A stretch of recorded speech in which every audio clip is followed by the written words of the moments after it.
Hello everyone, welcome to Abhipedia. I am Roshni Gautam और आज की क्लास में हम बात करेंगे यूपीएससी ईपीएफओ में इंडियन इकोनॉमी में इलास्टिसिटी। इंडियन इकोनॉमी का पार्ट नहीं है, इकोनॉमी में ये माइक्रो इकोनॉमिक्स का पार्ट है, तो ये बहुत इंपॉर्टेंट है, आपके सिलेबस में मेंशन है। और अगर आपका इकोनॉमिक्स बैकग्राउंड नहीं है तो थोड़ा सा डिफिकल्ट होगा, क्योंकि अगर आप लेक्चर देखेंगे तो आप इजीली इसको समझ सकते हैं, एज सिंपल एज मैं आपको समझाने की कोशिश करूंगी। इसके रिगार्डिंग, इंडियन इकोनॉमी के रिगार्डिंग बहुत सारे लेक्चर्स मैंने रिकॉर्ड किए हैं। अगर आपने नहीं देखा है या चैनल पर नए हैं तो चैनल को सब्सक्राइब कर दीजिएगा, बेल आइकन दबा दीजिएगा, क्योंकि अगर यूपीएससी ईपीएफओ की तैयारी कर रहे हैं तो आपके लिए बहुत हेल्पफुल होगा। इंपॉर्टेंट टर्म्स प्लस हम एमसीक्यूज प्रैक्टिस भी करते हैं। तो आज की क्लास में माइक्रो इकोनॉमी का पार्ट जो कि आपके सिलेबस में मेंशन है, इलास्टिसिटी ऑफ डिमांड के बारे में डिस्कस करेंगे। ओके, तो चलिए आज की क्लास को स्टार्ट करते हैं। इससे पहले अगर आप तैयारी कर रहे हैं एंड कोर्स बाय करना चाहते हैं तो कोर्स अवेलेबल है स्टूडेंट। ये हमारे रिजल्ट है जो कि आप देख पा रहे हैं।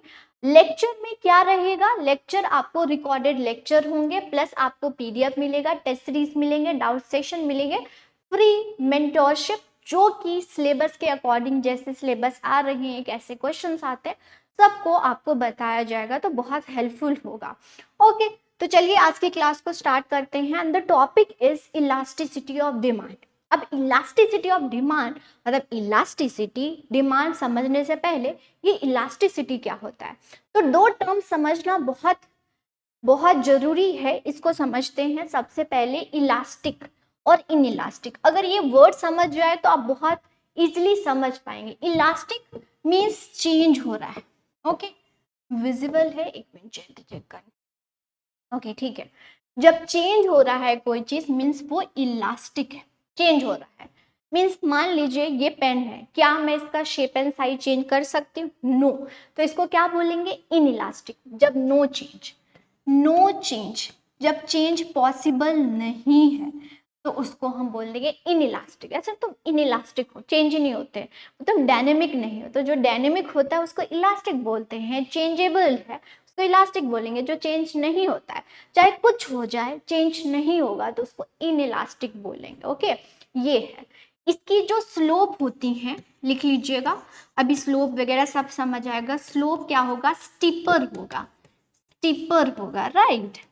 और वही अगर हम इसकी देखें तो इसका क्या होगा? ये हो जाएगा फ्लैटर स्लोप होगा।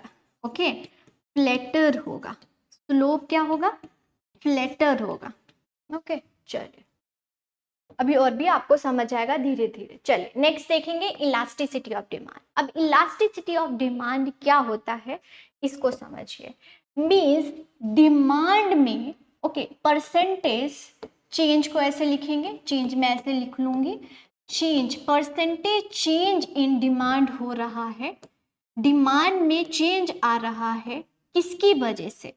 प्राइस की वजह से भी आ सकता है, इनकम की वजह से भी आ सकता है। ओके, इनकम की वजह से भी आ सकता है, और प्राइस ऑफ अदर गुड्स की वजह से भी आ सकता है। प्राइस ऑफ अदर गुड्स की वजह से भी आ सकता है, मतलब टी और कॉफी। ओके, कोई अगर मान लीजिए कि अगर आपको टी की प्राइस इंक्रीज हो रही है तो आप कॉफी पी लोगे, है ना। अगर कॉफी की प्राइस इंक्रीज हो रही है तो टी कर लोगे। तो प्राइस ऑफ अदर गुड्स की वजह से भी अगर डिमांड में चेंज हो रहा है, उसी को हम बोलते हैं इलास्टिसिटी। जो परसेंटेज है ना, वो जो रिस्पॉन्सिवनेस है, जो परसेंटेज है वो रिस्पॉन्सिवनेस इसको बोलते हैं, उसी को हम इलास्टिसिटी। इसमें चेंज हो रहा है, डिमांड में चेंज हो रहा है due to price of that goods मतलब X goods, income of person, और प्राइस ऑफ अदर गुड्स मतलब प्राइस ऑफ वाई गुड्स। ठीक है, एक एक करके समझेंगे। तो चलिए इसका डेफिनेशन पढ़ते हैं हम पहले। क्या है? द डिग्री, डिग्री बता रही है, परसेंटेज बता रही है, डिमांड में चेंज हो रहा है किसकी वजह से? Okay, price of the commodity, price of commodity की वजह से, इनकम ऑफ द कमोडिटी की वजह से, या इनकम ऑफ द कंज्यूमर की वजह से, and the price of related, related मतलब होता है अदर, अदर गुड्स। मतलब टी की बात करें तो कॉफी, कॉफी जो होगा वो अदर गुड्स हो जाएंगे, राइट। ये तो अगर एक्स गुड टी है तो वाई गुड्स की वजह से अगर डिमांड में चेंज हो रहा है तो वो भी चेंज देखा जाता है। जो डिग्री है, जो रिस्पॉन्सिवनेस है, जो परसेंटेज है, वही आपको इलास्टिसिटी बता रहा है।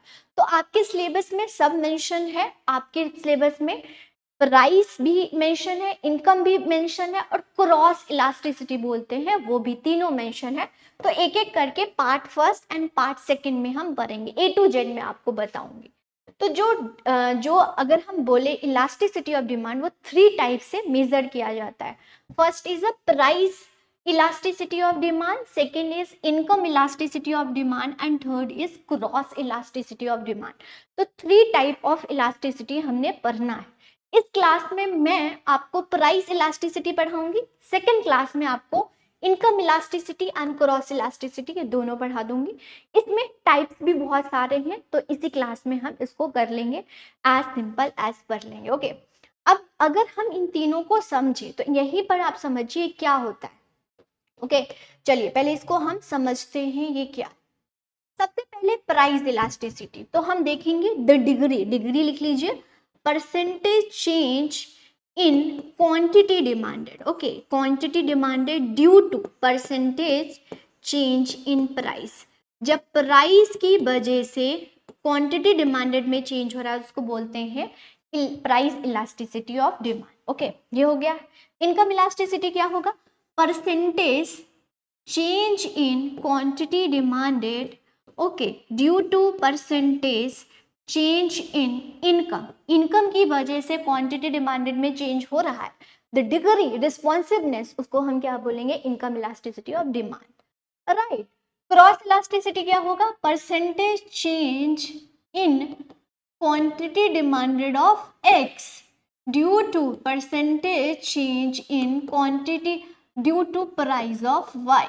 यहाँ पर नोट करेंगे, यहाँ पर क्वांटिटी डिमांडेड ऑफ एक्स और प्राइस ऑफ एक्स ही था, लेकिन यहाँ पर क्या है, क्वांटिटी डिमांडेड एक्स की हो रही है due to price of Y. अगर टी की क्वांटिटी डिमांडेड चेंज हो रही है due to price of coffee, तो इसको हम क्रॉस इलास्टिसिटी बोलते हैं। टाइप ऑफ डिमांड में आपने क्रॉस इलास्टिसिटी पढ़ा होगा। ओके, ये चीज है। तो ये हो गई 3 टाइप्स। अब हम करेंगे सबसे पहले प्राइस इलास्टिसिटी। प्राइस इलास्टिसिटी ये डिटेल में लिखा हुआ है, इसको नोट कर लीजिएगा, स्क्रीनशॉट ले लीजिएगा। इसको देखिए कैसे, एक बार इसको रीड कर लेते हैं। क्या है, रिस्पॉन्सिवनेस। द वर्ड रिस्पॉन्सिवनेस बहुत इंपॉर्टेंट है, बट आपका ऑब्जेक्टिव है तो ऐसा आपको लिखना नहीं पड़ेगा। अगर हम नहीं लिखते तो ये गलत हो जाता है, राइट। तो responsiveness of demand for a goods to the change in price, price की वजह से। एंड द इसका क्या है, responsiveness quantity demanded to the change in the price of related, related मतलब other goods. Okay, other goods. Income elasticity क्या होता है, demand of good due to in consumer income की वजह से, राइट, सिंपल। अगर इनकम है तो इनकम होगा, क्रॉस होगा तो अदर रिलेटेड गुड्स, याद रखिएगा।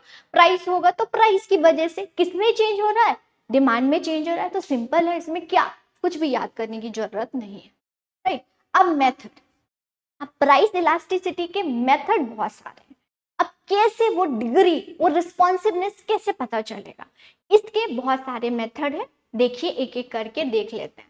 तो सबसे पहले परसेंटेज, और उसको प्रोपोर्शनल मेथड भी बोल देंगे। तो आपसे यही पूछ लिया जाएगा कि इसमें से कौन सा मेथड है और कौन सा मेथड नहीं है। तो वेरी फर्स्ट मेथड है percentage and proportional method. Second method है जियोमेट्रिक और पॉइंट मेथड। ओके, ये है टोटल एक्सपेंडिचर मेथड और आर्क मेथड। ये सारे मेथड्स हैं जो कि 1 बाय 1 हम देखते हैं। सबसे पहले है परसेंटेज और प्रोपोर्शनल मेथड। परसेंटेज, वैसे तो अभी हम जो पढ़ के आए हैं, जो मैंने आपको फॉर्मूला बताया, percentage change in quantity demanded due to percentage change in price, यही क्या है, प्रोपोर्शनल मेथड। और इसको परसेंटेज मेथड बोलते हैं, percentage change in quantity demanded due to percentage change in price of goods. Okay, ये एक और फॉर्मूला है यहाँ पर नेगेटिव साइन। अब नेगेटिव साइन क्यों होता है, तो आपने डिमांड फंक्शन पढ़ा होगा। डिमांड फंक्शन क्या होता है, डाउनवर्ड स्लोपिंग। डाउनवर्ड स्लोपिंग मतलब लेफ्ट टू राइट होता है ना। तो जब डाउनवर्ड स्लोपिंग कोई भी स्लोप होता है ना, उसको नेगेटिव बोल देते हैं, राइट, नेगेटिव बोल देते हैं। तो देखिए यहाँ पर क्या होगा, माइनस है क्योंकि डाउनवर्ड स्लोपिंग है। चेंज इन क्वांटिटी डिमांडेड, इसको मैं प्रॉपर लिखती हूँ, रुकिए। देखिए यहाँ पर क्या है, change in Q upon change in P into P into Q. क्योंकि डाउनवर्ड स्लोपिंग होता है तो नेगेटिव रख लेते हैं, ओके। और ये क्या हो गया, इलास्टिसिटी ऑफ डिमांड, राइट। ये फॉर्मूला आपसे पूछा जा सकता है। तो देखिए अब ये चेंज इन क्यू क्या बता रहा है, initial quantity, initial quantity and final quantity, final quantity. Change in P क्या बता रहा है, initial price and final price, okay, final price. ये जिसको P1 P2 के नाम से भी जानते हैं, इसको Q1 एंड Q2 लिख लीजिएगा, P1 एंड P2 लिख लीजिएगा। तो देखिए P जो होगी, ये जो P है इसको ध्यान से समझिएगा। देखिए जो P है वो इनिशियल प्राइस है, जो Q है इनिशियल प्राइस, जो P1 final price, Q1 final price. इन दोनों को मान लीजिए कि क्या हुआ, पहले आप 10 प्राइस था तो आप क्वांटिटी डिमांडेड क्या कर रहे थे, 12 कर रहे थे, राइट। तो ये हो गया initial price and initial quantity demanded, okay, right. अब प्राइस चेंज हो गई, मान लीजिए 15 हो गया, तो या तो आप क्या करेंगे, घटाएंगे, आप बढ़ाएंगे तो है नहीं। अगर प्राइस इंक्रीज हो गया तो क्वांटिटी डिमांडेड डिक्रीज होता है, ये आपने डिमांड में पढ़ा होगा। तो आप क्या कर देंगे, कम कर देंगे, ओके। तो मान लीजिए 10 कर दिया, तो क्वांटिटी डिमांडेड क्या हो गया, ये Q1 था, ये Q2 हो गया, ये P1 था, ये P2 हो गया, बस यही चीज है। और इसका डिफरेंस ही चेंज आएगा, राइट। इसका डिफरेंस ही क्या होगा, चेंज होगा, बस यही है स्टूडेंट, कुछ नहीं, आप सिंपल से पढ़िए, राइट। तो इसी का P1 एंड P2 ले लिया है एंड Q1 से Q2 ले लिया है, तो इसका फॉर्मूला है। फिर से मेरे साथ लिखिएगा, मेरे साथ ही इसको लिखने की कोशिश करिए। क्या है, percentage change in quantity demanded due to percentage change in price of goods, ये फॉर्मूला है। या तो ऐसे फॉर्मूला आपको देंगे, ये जो है डिग्री निकालने का, लेकिन कौन सा मेथड है, प्रोपोर्शनल मेथड और परसेंटेज मेथड, राइट। ये सिंपल, करेक्ट हो गया। नेक्स्ट हम देखते हैं, ओके। अब हम देखेंगे डिग्री। अब डिग्री एक समान तो नहीं होता, तो यहाँ पर हम 5 टाइप ऑफ डिग्री देखेंगे। या तो इनफाइनाइट चेंज होगा, किसमें, क्वांटिटी डिमांडेड में, या बिल्कुल चेंज नहीं होगा, या थोड़ा सा चेंज होगा, तो इसका नाम दे दिया है। तो जब बहुत सारी, देखिए इलास्टिसिटी ऑफ डिमांड मतलब डिमांड में चेंज हो रहा है ड्यू टू प्राइस, प्राइस की वजह से कितना हो रहा है। अगर परफेक्टली इलास्टिक हो रहा है, मतलब कि इलास्टिक डिमांड चेंज हो रही है, तो उसको इलास्टिक बोल देते हैं। इन इलास्टिक मतलब जीरो हो रहा है, तो इसको जीरो बोल देंगे। यूनिटरी बोल रहा है, मतलब यूनिटरी मतलब क्या होता है, 1 होता है, तो 1 हो रहा है। ग्रेटर देन हो रहा है तो ग्रेटर देन होगा, लेस देन होगा तो लेस देन होगा। इट मीन्स कि जब प्राइस चेंज हो रहा है तो क्वांटिटी डिमांडेड में इनफाइनाइट चेंज आ रहा है, जीरो चेंज आ रहा है, 1 चेंज आ रहा है, ओके। लेस देन 1 चेंज हो रहा है, ग्रेटर देन चेंज हो रहा है, बस यही है स्टूडेंट। एक को और भी अच्छे से इसको समझते हैं, राइट। ये देखिए, सबसे पहले यूनिटरी इलास्टिक डिमांड मतलब क्या होता है। तो if percentage change in quantity demanded is equal to percentage change in price of commodity, तो वो क्या हो जाएगा, आपकी इलास्टिसिटी ऑफ डिमांड 1 होगा। इट मीन्स 50% हमारी क्वांटिटी डिमांडेड में चेंज हो रहा है, 50% प्राइस की वजह से, तो दोनों 50-50 हो रहे हैं। तो उस दौरान जो डिग्री होगी, जो इलास्टिसिटी क्या होगी, 1, ठीक है। जब बराबर चेंज हो रहे हैं तो इलास्टिसिटी आपसे पूछेंगे कितना होगा, तो आपने क्या लेना, यूनिटरी को 1 भी बोलते हैं, सिंपल, समझ आ गया। तो ये यूनिटरी इलास्टिक जब 50-50 चेंज हो रहे हैं। नेक्स्ट हम देखेंगे, नेक्स्ट है more than unitary, okay. More than मतलब कि ED is greater than 1 if the percentage change in quantity demanded is more than percentage change in price, then जो कि इलास्टिसिटी क्या होगी, greater than, means quantity demanded में ज्यादा change हो रहा है प्राइस की वजह से। मतलब प्राइस अगर चेंज हुआ 10 से, ओके 10 से 12, मान लीजिए 12 चेंज हो गया, लेकिन क्वांटिटी डिमांडेड ज़्यादा चेंज हो गया। क्वांटिटी डिमांडेड अगर हम बात करें तो 20 था, तो ये चेंज हो गया 10। ओके, मीन्स क्वांटिटी डिमांडेड में ज़्यादा चेंज हमें देखने को मिला due to change in price. थोड़ा सा प्राइस चेंज हुआ और क्वांटिटी डिमांडेड में ज़्यादा चेंज हो गया। ये सब गुड्स के अकॉर्डिंग भी होता है, गुड्स भी अभी मैं आपको बताऊंगी, तो मोर देन वन हो जाएगा। नेक्स्ट देखेंगे less than one. Less than मतलब क्या होगा, the percentage change in quantity demanded is less than percentage change in price. Means quantity demanded में लेस चेंज हुआ प्राइस की वजह से, प्राइस ज्यादा चेंज हुआ, क्वांटिटी डिमांडेड में कम चेंज हुआ, तो उसको हम बोलेंगे लेस देन। ये कौन से गुड्स में होता है, वन बाय वन करेंगे, अभी देखिएगा। परफेक्टली इलास्टिक, इलास्टिक मतलब चेंज होता ही जा रहा है। तो if quantity demanded is change and the price remain constant, okay, quantity demanded change हो रहा है लेकिन प्राइस बिल्कुल कांस्टेंट है, तो वो क्या हो जाएगा, इलास्टिसिटी इनफाइनाइट इसको बोलते हैं। ओके, इनफाइनाइट बोलते हैं। फिर हमारे अगर if the price change the quantity demanded constant, जब क्वांटिटी डिमांडेड कांस्टेंट है और प्राइस चेंज हो रहा है, तो वो क्या हो जाएगा, आपकी जीरो, इलास्टिसिटी क्या हो जाएगी, जीरो हो जाएगी। समझ आ रहा है स्टूडेंट? जब 50-50 चेंज हो रहा है तो इलास्टिसिटी आपसे पूछेंगे कितना होगा, आपकी 1 होगी। अगर क्वांटिटी डिमांडेड में ज्यादा चेंज हो रहा है तो elasticity greater than, if price में ज्यादा चेंज हो रहा है तो इलास्टिसिटी लेस देन 1। अगर परफेक्टली इलास्टिक है मीन्स क्वांटिटी डिमांडेड में चेंज हो रहा है, प्राइस कांस्टेंट है, इसको समझिएगा। प्राइस रिमेन कांस्टेंट तो इलास्टिसिटी क्या हो जाएगी, इनफाइनाइट। इफ प्राइस चेंज हो रहा है लेकिन क्वांटिटी डिमांडेड कांस्टेंट है, तो वो क्या हो जाएगा आपका, ये हो जाएगा जीरो इलास्टिसिटी। ओके, अब डायग्रामिकली भी इसको हम प्रेजेंट करते हैं। डिग्री तो हमने बोल दिया, अब इसको डायग्राम भी प्रेजेंट करते हैं। इसको स्लोप होता है। स्लोप कैसा बनेगा, अगर आपकी इनफाइनाइट है इलास्टिक, मतलब यहाँ पर देखिए डिमांड चेंज हो रहा है लेकिन प्राइस क्या है, सेम है ना, कांस्टेंट है, तो आपकी इलास्टिसिटी ऑफ डिमांड का कर्व क्या बनेगा, हॉरिजॉन्टल टू एक्स एक्सिस। ऐसे आपसे पूछ सकते हैं, राइट। अगर पूछते हैं कि इलास्टिसिटी इनफाइनाइट है तो आपका जो कर्व बनेगी, डिमांड कर्व बनेगा, वो कैसा बनेगा, तो वो क्या बनेगा, horizontal to X axis, right. अगर हमारे प्राइस में देखो, प्राइस में चेंज हो रहा है लेकिन हमारी क्वांटिटी डिमांडेड क्या है, कांस्टेंट है, तो कैसा बनेगा, वर्टिकल शेप, राइट। ये देखिए वर्टिकल शेप। अगर हमारी देखिए क्वांटिटी डिमांडेड में ज्यादा चेंज हो रहा है, प्राइस में लेस चेंज हो रहा है, तो हमारी डिमांड कब क्या बनेगी, इलास्टिक। क्या बोलेंगे इसको, इलास्टिक। समझ आ रहा है, इलास्टिक बोलेंगे, राइट। अगर प्राइस में ज्यादा चेंज हो रहा है, okay, change in price is greater than change in quantity demanded, इसको भी चेंज लिख लीजिएगा क्योंकि सारा कुछ डिग्री रिस्पॉन्सिवनेस है ना। तो change in price is greater than change in quantity demanded, तो क्या हो जाएगी, in elastic demand, right, in elastic.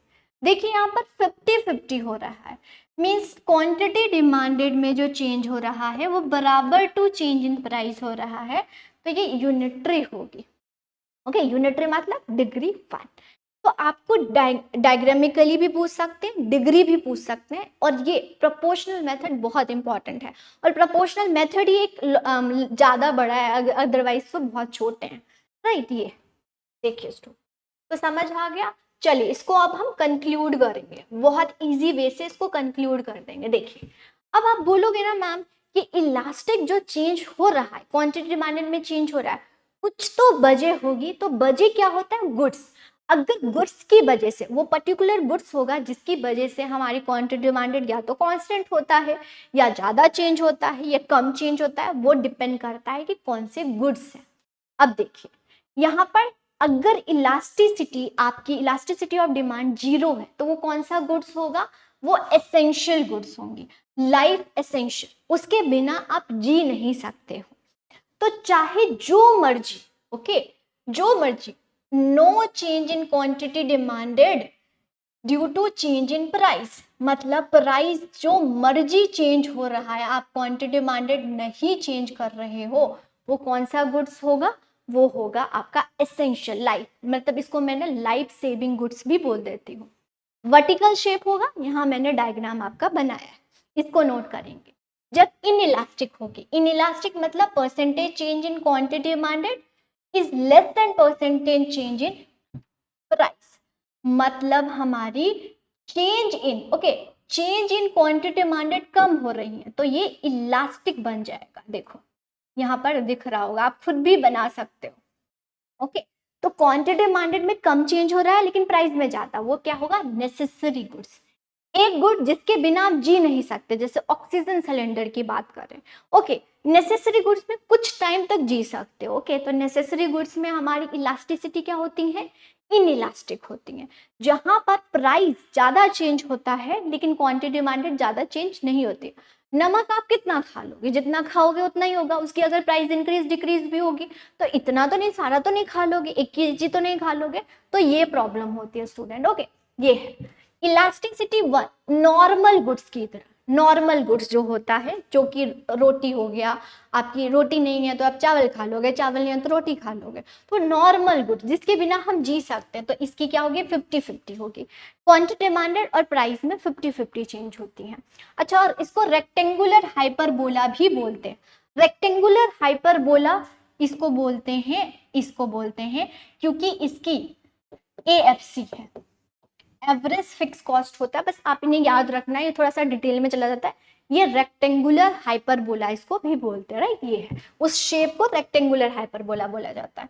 ठीक है, इलास्टिक क्या हो जाएगा, इलास्टिक में क्या हो जाएगा, मींस ज्यादा क्वांटिटी डिमांड चेंज हो रहा है प्राइस की वजह से। लग्जरियस गुड्स मतलब प्राइस थोड़ा सा चेंज हुआ, आप ज्यादा चीजों को बाय कर रहे हो, किसमें, लग्जरियस गुड्स के केस में होता है।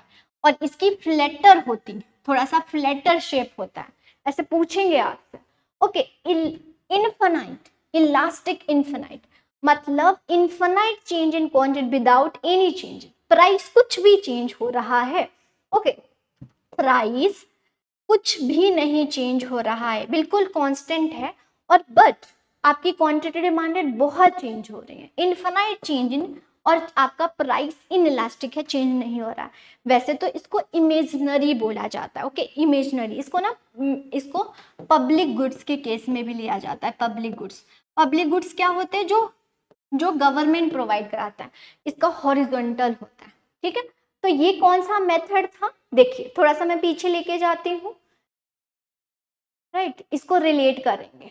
तो पहला हमने देखा, अब देखिए डिमांड में कितना चेंज हो रहा है प्राइस की वजह से, उसको मेजर करने के लिए बहुत सारे मेथड्स हैं। तो वेरी फर्स्ट मेथड हमने क्या पढ़ा है, परसेंटेज एंड प्रोपोर्शनल मेथड, जो कि हमने बोला इलास्टिसिटी क्या होगी, या तो 1 होगी, इलास्टिसिटी या तो इनफाइनाइट होगी, इलास्टिसिटी या तो 0 होगी, या इलास्टिसिटी ग्रेटर देन 1 होगा, या तो इलास्टिसिटी लेस देन 1 होगा।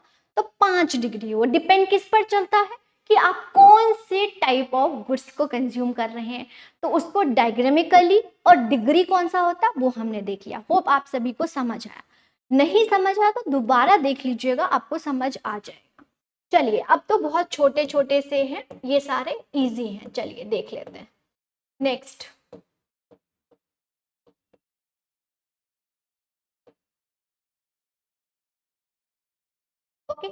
नेक्स्ट है ज्योमेट्रिक और point method. Geometric and point method.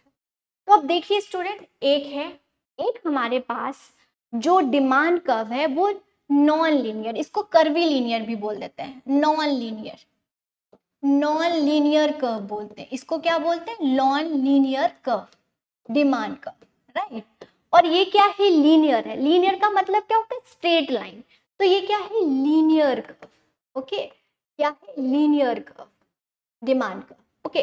तो जो लीनियर कर्व होता है, ध्यान से समझिएगा, लीनियर कर्व में डिफरेंट इलास्टिसिटी होती है, डिफरेंट नोट करेंगे।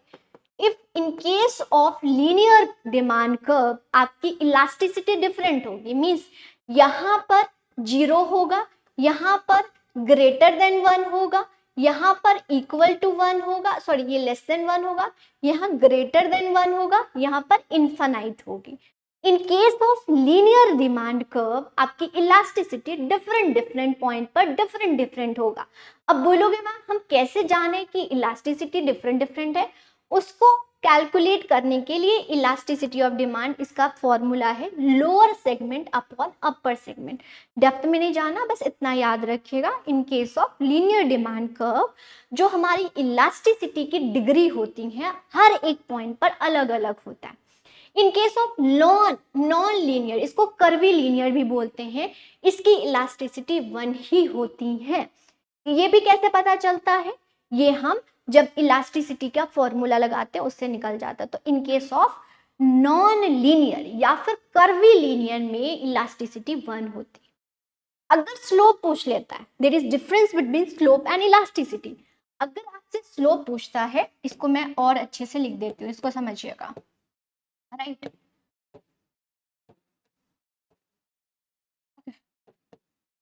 देखिए इसमें इलास्टिसिटी क्या है? इलास्टिसिटी क्या है? डिफरेंट। ओके, ये डिफरेंट है, बट स्लोप क्या होगा? सेम होगा। स्लोप निकालेंगे तो सेम होगा, ठीक है। इसको भी निकालने का तरीका होता है। इसमें इलास्टिसिटी 1 होती है, ये पूछ लिया जाता है। Elasticity 1 and slope different. Her point पर स्लोप क्या होगा? डिफरेंट होता है स्टूडेंट, राइट। ये समझ आ गया। अब इसको निकालने का, ये lower segment upon upper segment होता है। तो दूसरा मेथड था प्राइस इलास्टिसिटी का, राइट। चलिए नेक्स्ट हम देखेंगे ज्योमेट्रिक और पॉइंट मेथड। ज्योमेट्रिक और पॉइंट मेथड ये हमने देख लिया, ओके, यही है। अच्छा, किसने दिया है ज्योमेट्रिक और पॉइंट मेथड?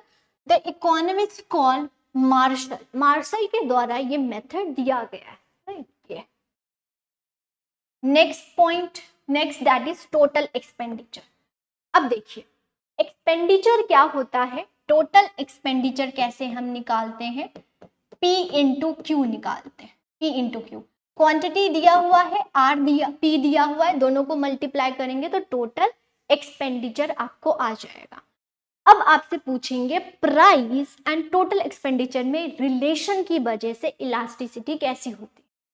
तो इन केस ऑफ, ध्यान से समझिएगा, इन केस ऑफ अगर टोटल एक्सपेंडिचर एंड प्राइस में क्या है? Negative relation. नेगेटिव मतलब अगर प्राइस इंक्रीज हो रहा है और टोटल एक्सपेंडिचर कम हो रहा है। In case of price reduce हो रहा है और टोटल एक्सपेंडिचर इंक्रीज हो रहा है, मीन्स नेगेटिव रिलेशन है टोटल एक्सपेंडिचर और प्राइस में, तो इलास्टिसिटी क्या होगी? Greater than 1, right. Negative relation. अगर पॉजिटिव रिलेशन है, पॉजिटिव मतलब टोटल एक्सपेंडिचर भी इंक्रीज हो रहा है और प्राइस भी, मतलब प्राइस इंक्रीज होने की वजह से टोटल एक्सपेंडिचर भी इंक्रीज हो रहा है, मतलब सेम रिलेशन। तो in case of elasticity less than 1 होगी, राइट, लेस देन 1। अगर प्राइस इंक्रीज डिक्रीज हो रहा है लेकिन हमारा टोटल एक्सपेंडिचर कांस्टेंट है, तो इन केस ऑफ इलास्टिसिटी 1 होगा। क्या होगा? 1 होगा। ये आपसे पूछेंगे। इसको हम डायग्रामिकली भी प्रेजेंट करते हैं। अगर आपका पॉजिटिव रिलेशन है, ओके, अपवर्ड स्लोपिंग है, अपवर्ड स्लोपिंग ऑलवेज क्या होता है? पॉजिटिव, तो आपकी क्या होंगी? Less than 1, okay. पॉजिटिव मतलब लेस देन 1। हमेशा याद रखिएगा, अगर डाउनवर्ड स्लोपिंग है, डिमांड और सप्लाई में आप पढ़ते हैं, तो डाउनवर्ड स्लोपिंग है तो नेगेटिव रिलेशन है, अगर अपवर्ड स्लोपिंग है तो पॉजिटिव रिलेशन, ये हमेशा होता है, ठीक है। तो पॉजिटिव है, लेस देन 1 होगी, ये कांस्टेंट है, टोटल एक्सपेंडिचर में कोई चेंज नहीं हो रहा तो 1 होगा। ये डाउनवर्ड स्लोपिंग है तो greater than 1 means negative relation. तो टोटल एक्सपेंडिचर के थ्रू भी हम प्राइस इलास्टिसिटी ऑफ डिमांड निकाल लेते हैं, राइट। लास्ट मेथड है arc method, okay. Arc method, arc method means 2 points, the curve के 2 पॉइंट्स पर कितनी इलास्टिसिटी है, मिड पॉइंट भी इसको बोलते हैं, तो वो होता है। अब मैंने आपको बताया था कि इलास्टिसिटी कैसे निकालते हैं, परसेंटेज के मेथड से। मैंने बताया था, क्या था? चेंज इन, मेरे साथ लिखिएगा इसको, एक मिनट, क्या था? Change in Q upon change in P, P नीचे, okay, into P into Q. Negative sign था क्योंकि डाउनवर्ड स्लोपिंग होता है, इलास्टिसिटी। क्लियर हो गया, ये था। अब 2 पॉइंट्स लिखाना है तो हम क्या करेंगे, माइनस कर देंगे। अगर मुझे इसी से मैं आपको ड्राइव कर रही हूँ, तो change in P upon change in Q upon change in P हो जाएगा, इंटू P1 और plus P2 upon Q1 plus Q2, right. ये हो गई आपकी 2 पॉइंट। बेसिकली 2.1 एंड 2 की पॉइंट की इलास्टिसिटी निकालनी थी, यही है student. Change in Q upon change in P, P1 plus P2, Q1 plus Q2, मतलब 2 पॉइंट्स, A पॉइंट और B पॉइंट, 2 पॉइंट के बीच में हमें इलास्टिसिटी निकालनी है। इसको मिड पॉइंट भी बोलते हैं, मिड पॉइंट बिटवीन 2 कर्व, ठीक है, 2 कर्व। तो इसको निकालने के लिए फॉर्मूला है, इसको अगर आपको ये फॉर्मूला पता होता है तो ये निकालिएगा, ओके, ये हो जाएगा। ओके, एक और चीज मैं आपको इंटरेस्टिंग बताती हूँ, आपको ये याद रखना है, change in P upon change in Q, ऐसे normally change in P upon change in Q, P है, पी अपोजिट पी आ जाएगा, क्यू अपोजिट क्यू हो जाएगा, ऐसे याद कर सकते, राइट। तो ये चीज था, तो ये आर्क इलास्टिसिटी हो गई। ओके, चलो अब नेक्स्ट है कौन कौन से फैक्टर जो हैं वो इफेक्ट करते हैं इलास्टिसिटी ऑफ डिमांड, मैं आपको बताती हूँ। तो factor affecting the price elasticity, nature of commodity. Nature क्या होता है, एक नेसेसरी गुड्स, मैंने आपको बताया नेसेसरी गुड्स में लिख लीजिएगा इन इलास्टिक डिमांड होगी। भाई जो मर्जी प्राइस हो आप डिमांड ज्यादा चेंज नहीं करेंगे। नमक के केस में मैंने आपको बताया, वही luxurious goods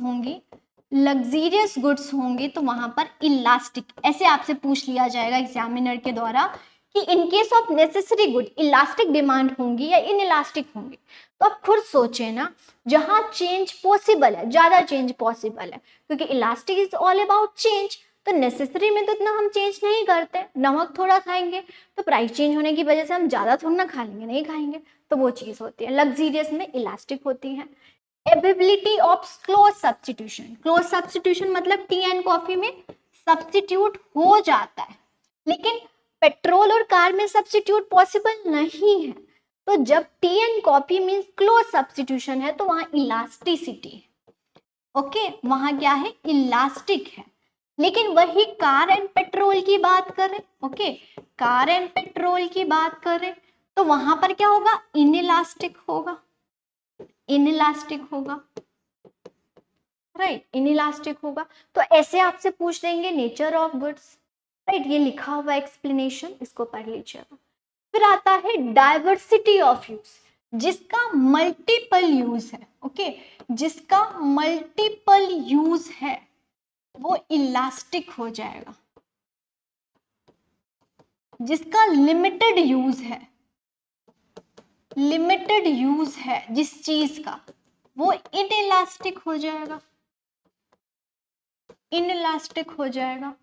income level of the buyer, अगर हाई इनकम क्लास है, हाई इनकम क्लास है, ऐसे आपसे पूछेंगे, high income class means elastic, more elastic, and less, okay, low income class, less नहीं, लो इनकम क्लास, ओके, तो वहां पर इनइलास्टिक हो जाएगा, ओके, इनइलास्टिक होगा। तो ऐसे आपसे पूछ सकते हैं। समझ आ रहा है आपको कैसे, देखो बहुत इजी है, बस थोड़ा सा आपने अगर सोचना है। टाइम हॉरिजन मतलब लॉन्ग रन है, अगर लॉन्ग रन है, लॉन्ग रन है तो इलास्टिक हो जाएगा, राइट, इलास्टिक होगा। अगर शॉर्ट रन है, शॉर्ट रन है तो इनइलास्टिक हो जाएगा।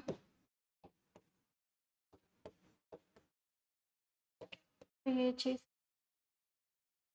क्लियर है स्टूडेंट, इसको नोट कर लेना बस, कैसे भी एग्जामिनर क्वेश्चन देता है आप इसको करेक्ट कर लीजिएगा। अब इंपॉर्टेंट क्यों है, why elasticity of demand is important, क्यों है, क्योंकि फैक्टर प्राइसिंग, हमें पता है लैंड है, लेबर है, एंटरप्रेन्योर है और कैपिटल है। तो चारों को अगर हमें फैक्टर कितना कितना डिस्ट्रीब्यूट करना है वो इलास्टिसिटी के बेसिस पर हम उसको दे सकते हैं। ओके, इलास्टिसिटी के बेसिस पर हम इसको डिस्ट्रीब्यूट कर सकते हैं कि जिसकी इनइलास्टिक होगी मतलब वो चेंज नहीं होगा तो उसको लेस भी दे देंगे। आपको लगता है कि डिमांड इसकी इनइलास्टिक है, चाहे जितनी मर्जी प्राइस कम दो या ज्यादा करो ये हिलेगा नहीं, ये स्टेबल रहेगा, तो उसको कम दे के भी चलेगा। ओके, तो इलास्टिसिटी से आप क्या कर सकते हैं, फैक्टर प्राइसिंग डिसाइड कर सकते हैं। फैक्टर प्राइस मुझे किसको कितना देना है। ओके, ये चीज है। नेक्स्ट है डिसीजन ऑफ मोनोप्लीज। मोनोप्लीज क्या होते हैं, पहले तो आपको ये पता होना चाहिए। मोनोप्लीज मतलब single seller, not single buyer, single seller. अब मोनोप्ली जब प्राइस डिसाइड करेगा वो इलास्टिसिटी के बेसिस पर करेगा। कैसे, अगर उसको पता है कि मार्केट में elastic demand, okay elastic demand है, मतलब मैं थोड़ा सा भी प्राइस चेंज करूंगा लोग प्राइस क्या करेंगे, चेंज कर लेंगे, क्योंकि इलास्टिक मैंने आपको पहले ही बताया था बहुत जल्दी चेंज होता है। तो वो इलास्टिक डिमांड के केस में लो प्राइस रखेंगे। ध्यान से समझिएगा, अगर वो उसको पता है कि मार्केट में इलास्टिक डिमांड है मतलब लोग चेंज हो जाएंगे, तो वो क्या करेगा, लो प्राइस रखेगा, हाई प्राइस नहीं रखेगा। वही अगर इनइलास्टिक है, चाहे जितना मर्जी प्राइस इंक्रीज कर लो उसकी डिमांड चेंज नहीं होगी। ओके, मान लो तो वहां पर वो हाई प्राइस रखेगा, हाई प्राइस रखेगा। राइट, ये होता है। तो मोनोपोली को प्राइस डिसीजन ले सकता है। देखिए यहाँ पर, तो nature of demand, if the product demand is elastic then fix the low price. अगर इलास्टिक है तो लो प्राइस रखेगा, ये होती है। वही गवर्नमेंट के केस में भी होता है सेम। अगर उनको पता है कि इलास्टिक डिमांड है लोगों की, डिमांड है लोगों की, तो वो क्या करेंगे, लो टैक्स रखेंगे किसी चीज। इनइलास्टिक है ना। सिगरेट के केस में क्या होता है, यही तो होता है। अल्कोहल के केस में क्या होता है, वो हाई प्राइस है क्योंकि उनको पता है कि वो उसको कंज्यूम करेंगे ही करेंगे, तो हाई टैक्स दे देंगे। ये एप्लीकेबल है। आपको इलास्टिसिटी क्यों पढ़ाया जा रहा है कि आप मार्केट में ये चीज एप्लीकेबल है। अब बोलोगे मैम ये थ्योरीज क्यों पढ़ने पड़ रहे हैं, थ्योरीज पढ़ने पड़ रहे हैं लेकिन आप देखो रियल लाइफ में ये अप्लाई हो रहे हैं। ओके स्टूडेंट, राइट, ये है इंटरनेशनल ट्रेड। वही हो जाएगा अगर इलास्टिक डिमांड होंगी, ओके डिमांड होंगी अदर कंट्री में, तो वो लो प्राइस रखेगा, है ना। वही केस होगा, इनइलास्टिक होगा तो हाई प्राइस रखेगा, वैसे वर्सा। ओके, ये हो जाता, हाई प्राइस रखेगा। क्लियर, ये ओके। इनकम इलास्टिसिटी हम नेक्स्ट क्लास में पढ़ लेंगे स्टूडेंट।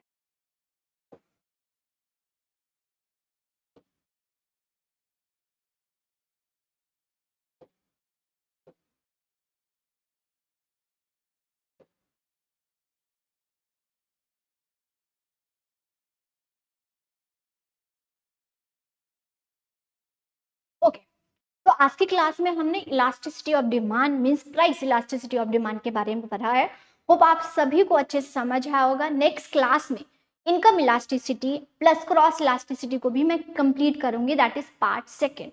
तो होप आप सभी अच्छे समझिएगा एंड लास्ट में हम क्वेश्चन प्रैक्टिस भी करेंगे ताकि आपको समझ आ जाए। तो आप कंसेप्ट को समझिएगा, अप्लाई करेंगे रियल लाइफ में तो आपको बहुत ईजी रहेगा। ओके स्टूडेंट, तो कोर्स आप तैयारी कर रहे हैं, कोर्स बाय करने के लिए आप गिवन नंबर पर या आप चैट बॉक्स में या डिस्क्रिप्शन बॉक्स में लिंक होगा वहां पर जा सकते हैं। कोर्स की डिटेल इस प्रकार से है, कोई भी डाउट होता है, कोई भी सजेशन होता है कमेंट सेक्शन में लिख सकते हो student. Thank you, all the best, तैयारी करते रहिए एंड कोई भी डाउट होता है आप हमसे पूछ सकते हैं। राइट,